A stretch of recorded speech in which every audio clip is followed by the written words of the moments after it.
Whether you operate one forklift or thousands, one location or hundreds, the new My Toyota customer portal can help you optimize your operation and material handling equipment.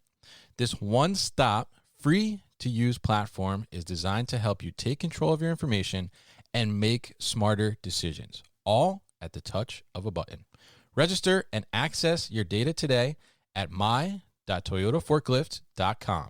That's my.toyotaforklift.com.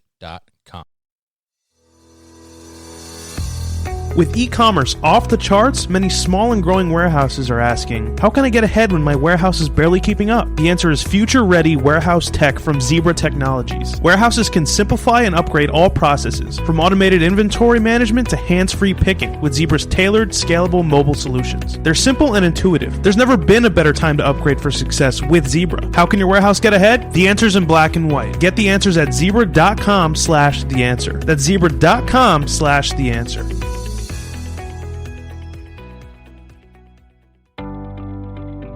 Fulfillment demand continues to skyrocket and outpace available labor. To keep up, warehouse operators are turning to flexible fulfillment solutions like 6 River Systems. Utilizing 6 River Systems' award-winning combination of collaborative robots, artificial intelligence, and operational expertise will make your associates and wall-to-wall fulfillment workflow more efficient. No new infrastructure, no change to warehouse layout, easy to deploy and scale, easy to train and retain associates, all at half the cost of traditional automation. Want to take your fulfillment operation to the next level?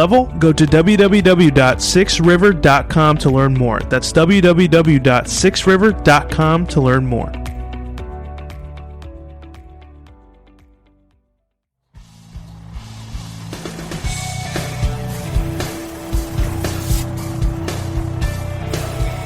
The New Warehouse Podcast, hosted by Kevin Lawton, is your source for insights and ideas from the distribution, transportation, and logistics industry. A new episode every Monday morning brings you the latest from industry experts and thought leaders. And now, here's Kevin.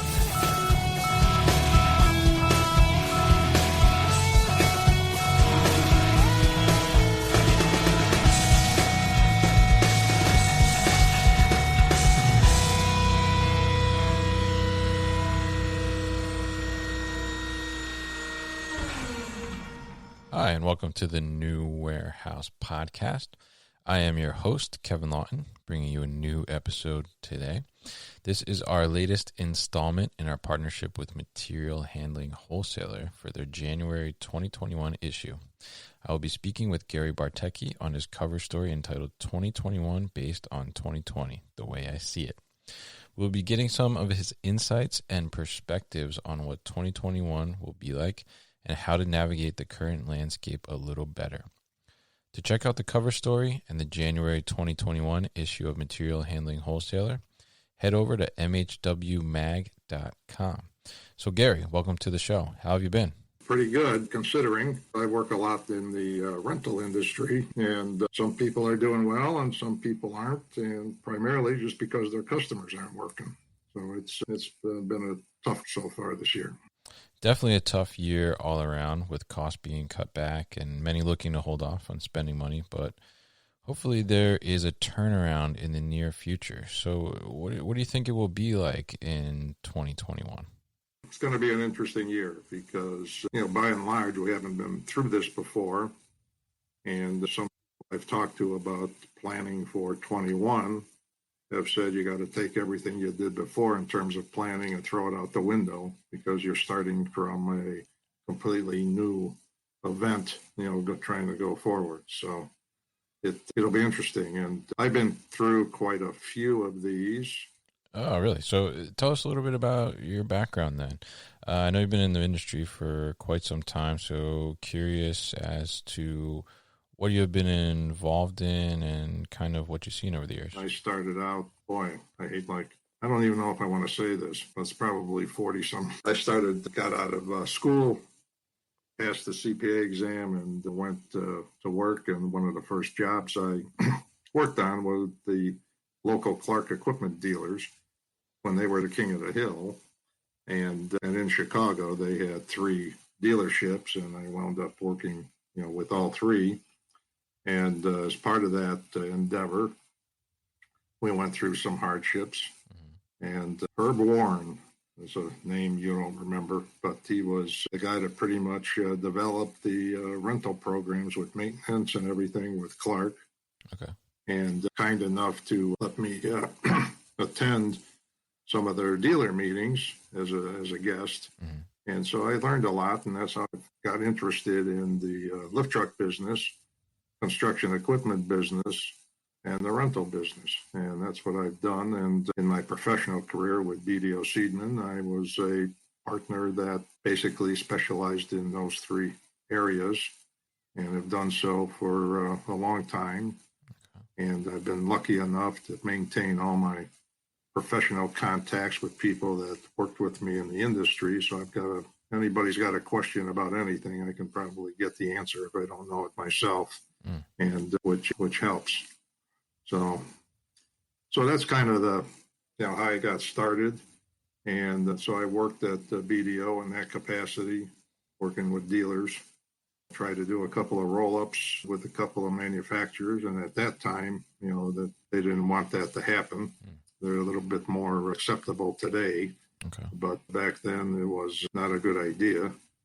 And then I started working with AED, Associated Equipment Distributors, which represents about 95% of the construction equipment market, with their membership, and became their CFO and treasurer, and developed leasing programs and helped them do their cost of doing business survey and CFO conferences. So I learned a lot in that process about the actual activity taking place out in the marketplace and what people were doing to mitigate problems. So it was kind of fun. And then I did some work with ARA, and I've done work with Mahita in the past. That was quite a few years ago. So that's the background, and still going at it. And here I am, and it's and here you still are. So, wow, definitely a lot of extensive experience there, and good to hear that you are working with Mahita as well. Always great to be sharing your knowledge and experience with others, so we can all learn from that. It's a really great thing. So what is your advice for companies going into 2021? How can they start to come out of this pandemic and survive? I think I have to follow my own advice that I just said. You got to throw out everything you did before in terms of budgeting and planning, and dive in to what's happening today and how you're going to come out of that. So it's not just reestablishing your business activities as they once were, because I think going forward, everything's going to change. And the pandemic caused a lot of things to change with the work at home, with the shutdowns, with what's going on with Amazon, they're taking over the world. So there's a lot of things on there that means that your business probably isn't going to look like it does today, 12 or 15 months from now. It's going to be different. It's going to have to be different. And if it isn't, you're going to wind up probably on the short end of the stick. Right. It's going to be completely different program. The technology that's available in all aspects of the business have to be addressed. They have to be adopted, because the people that do that, they're the ones that are going to do well. And that's because customers are going to want more. They're expecting. As they expect more, you're going to have to deliver. So that means you got to be a value-added partner, and you have to deliver all the time, every time, on time, and help them run their businesses. So it's going to be interesting to see how this all works. Interesting perspective. I definitely think things are changed for the good, and it's going to be completely different, as you said. How do you think people can alter their programs to accommodate some of the new norms and also the way they are interacting with their customers? We'll be back after a quick break. You hear a lot about supply chains these days, because if the past couple years have taught us anything, it's that an efficient, well-managed supply chain is absolutely critical to keeping businesses successful and consumers happy. I'm Will Haywood, and I host a podcast called All Business, No Boundaries, where we talk about supply chains. how they work, what happens when they don't, and the innovations that are redefining what's possible in the world of logistics. Join me for insightful interviews with thought leaders and industry experts. We discuss how optimizing supply chains can break down the barriers that are holding businesses back. That's All Business, No Boundaries by DHL Supply Chain. Listen and subscribe wherever you get your podcasts.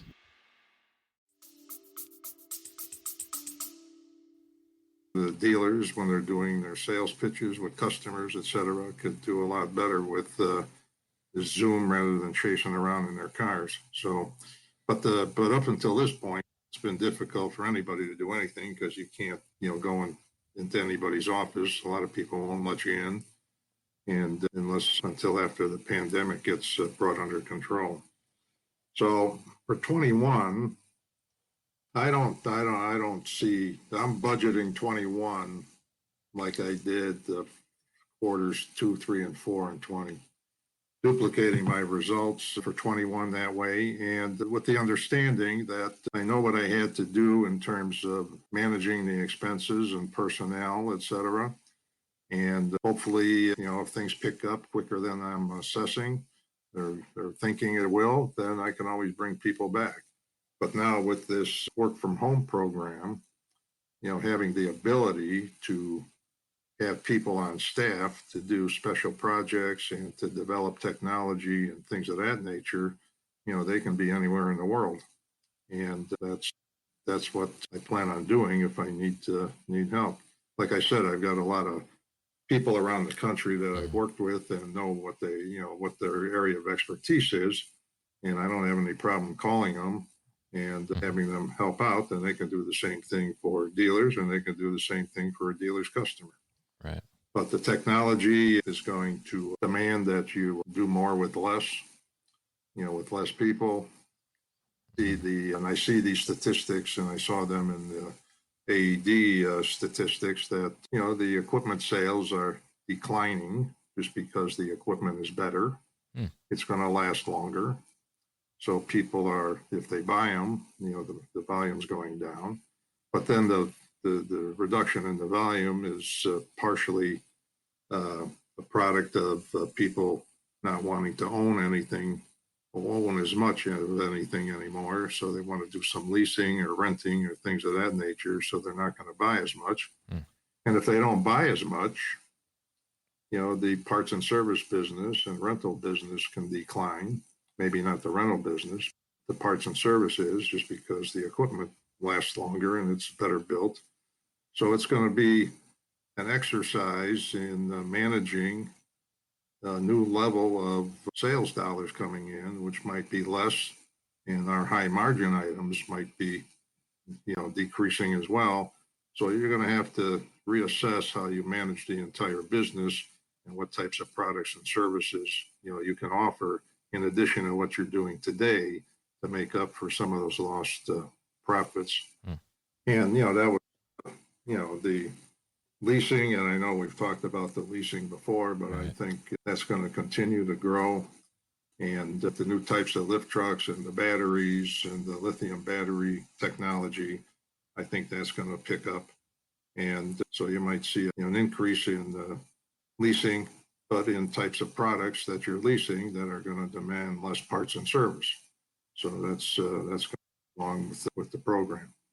But the financing of the equipment and the financing of the dealership, that's to me, the balance sheet in 21 is going to be the most important document you see, because it's going to provide to see what you have in terms of liquidity. It'll tell you how much you have in, assets that are available for collateral purposes. Okay. Now, I know a lot of people are going to have problems if they need appraisals of equipment for the bank, because you're going to be in for a big surprise, because it's not going to be worth what it was in March. And I happen to come across a situation myself where we had a appraisal in March, which was X, and we had the appraisal from basically the same inventory in October, and there was no semblance that these two were the same appraisal. So, and then of course, you go to the bank and everybody gets all excited because the value of the equipment goes down. And we know that once the markets pick up and the volume picks up and the business picks up, that the lost value will probably reverse itself, but that'll be something that we all have to wait and see. So it's, the banks love you when when you're doing great and your collateral's covering their loans. But once you get that collateral base and the loan value being less than the loan, it's going to be a problem, like I'm sure a lot of people will find out. Very interesting. You commented on the longevity of the new equipment and how it will reduce other sales. So companies need to be prepared for that.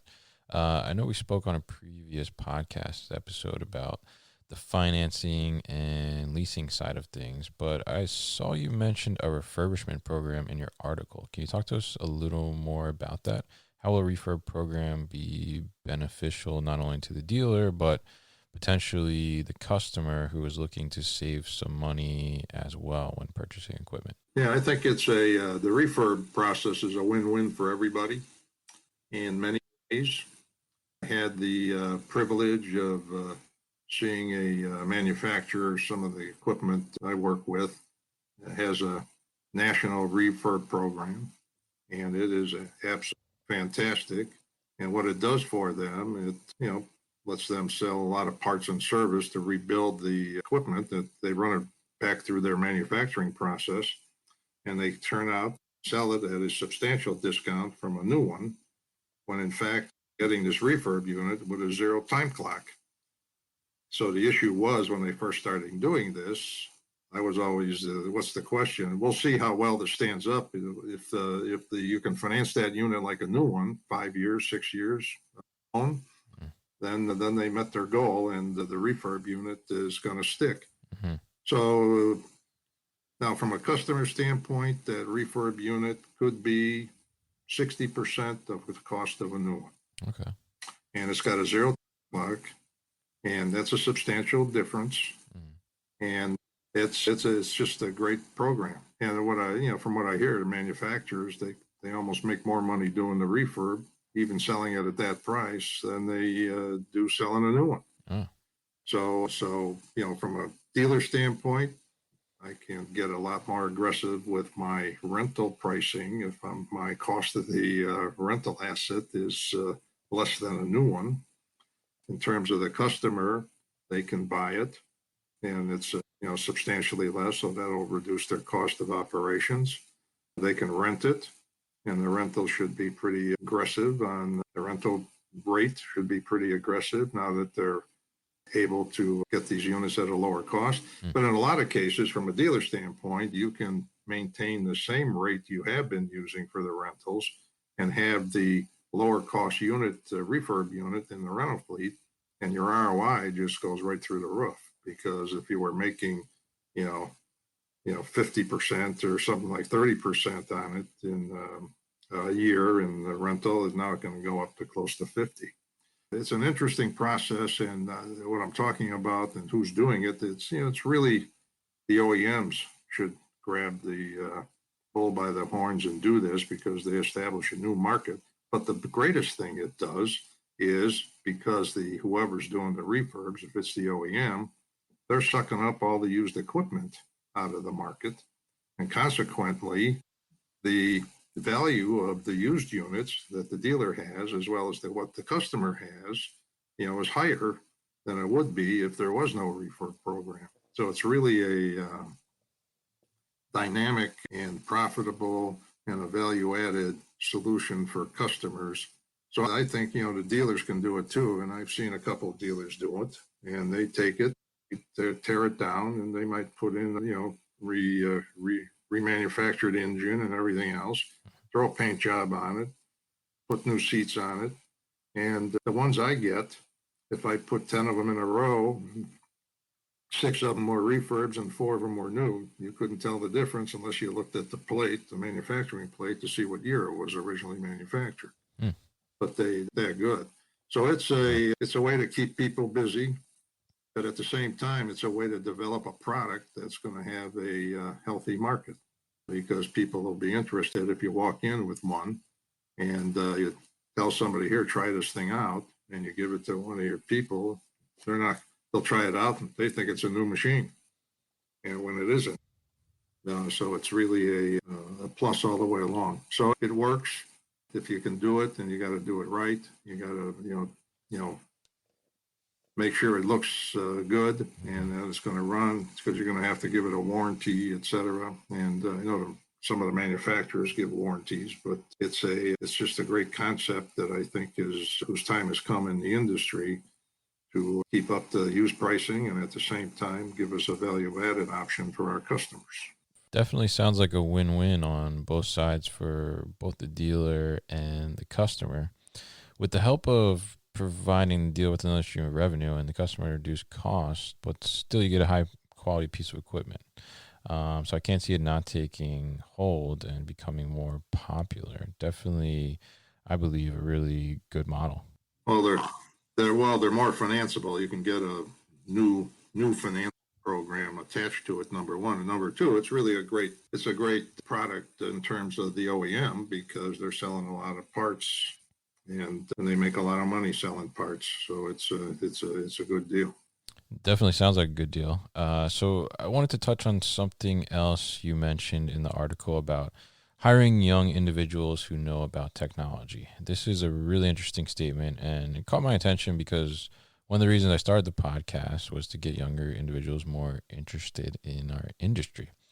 So I'm curious to hear your thoughts on how to get these younger individuals interested in working in our industry to help build the future of, our industry, because they are the future, right? Well, I think what interested me in the business, when I first got involved with it, was watching the dealers and how they, were really balancing, the ball. They were, all the different products and revenue silos and everything had to work a certain way to make it work. So it was kind of fascinating for me at that point. But in terms of getting the younger people involved, well, I think it's just a matter of educating them in terms of what you're going to see and how you're going to be involved. I mean, really, this industry is a major part of the sharing concepts going on out there, and it's a major part of the Amazon phenomenon. And, who's going to be able to operate without warehouses that, operate with the material handling equipment.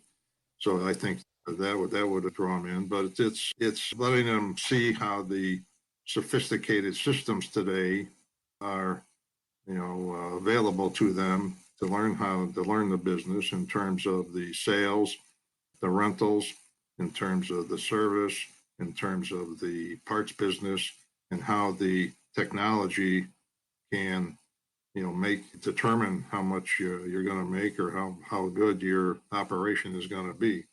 I've always liked to get somebody today, fresh out of school, maybe, so what are they, 23 years old? I don't know, 23, 24 years old. And, they're so aggressive and comfortable working with the technology that what you find out is, gee, what I was spending hours and hours playing around with, and I'm a dinosaur, so that I guess that's a given. But they get it done in a half an hour. And they're comfortable doing it, and they're comfortable diving into the system to see how it works and why it works. So I think it's a question of, because, a dealership is really a fine-tuned machine, and it's really it's highly leveraged. So it's got to be managed properly. So it's a good environment to learn how to operate a business, from an operating standpoint and from a financial standpoint to make a buck. And I bet when you look at the cost of doing business surveys and things of that nature with the industry, and they always have that top 25% category that those companies, all have higher margins and lower costs. And part of that's going to be using their systems properly. And, if I could get as many of those kids coming out of school that are interested in working in the business, I'd take them because they get a lot more done, period, end of story. And consequently, they can step in and, get into the sales aspects, get into just about anything they want to do and, make it work. And I know there's been efforts at the OEM level, at the Mahita level, at the AED level, at the ARA level, all doing the same thing, trying to attract people, into the industry. And I see how the systems that are now being developed are much easier to use and give you much more information and help you become more efficient and help your employees become more efficient and productive, and what's going on and what you have to do to make it better. So hopefully everybody will make the endeavor this year and 21 to budget accordingly and have a game plan that can help them if business increases, so where they can bring back the people they need to work in the environment. And hopefully we'll come out the other side of this thing, but the company's probably going to be smaller, and the company's going to have less people, and the company have less employees. I mean, less employees, less customers too. So you're going to have to do more with the customers you have. Definitely. And really interesting points there, especially about bringing in the younger generation to help your company evolve and get up to speed with the latest technologies. I think it's a great point that these younger individuals can be so aggressive and also eager to learn that they can help you see things with a different set of eyes. So very key to get the right people in place and help you navigate these times, and also help you to utilize your systems properly to help you navigate. So now we've gotten some great perspective from you on what to expect with 2021 and how to think about it. But before we wrap up here, I'm curious, what is your one piece of advice for people going into 2021 regarding their business? Well, you got to be prepared to come out of the other side, as I said, number one, and pay attention to my balance sheet very closely, just to keep everything in sync and keep the liquidity, et cetera. I'll bet the last thing is going to be it's going to be the financing and the banking relationships can get strained. So you got to learn how to deal with that as well. So if you cut the expenses, if you cut the personnel, if you have to, if you can get more selective in how you do your work and keep the liquidity there and the cash flow going, you'll be okay. But if you get behind the eight ball, you'll see that showing up on your balance sheet. So you want to make sure you pay particular attention to that. All right, great tip from Gary there on the last Material Handling Wholesaler episode of 2020. Be sure to check out the January 2021 issue of Material Handling Wholesaler, mhwmag.com. Thank you so much for being on the podcast and sharing your 2021 perspective with us, Gary. Thank you. And hopefully we'll have another podcast when things get better. Definitely. I hope so. And hopefully things get better soon.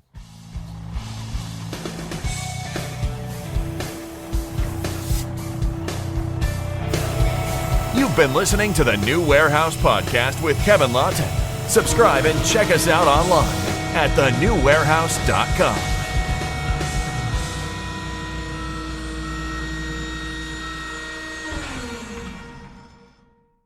Thank you for listening to this episode.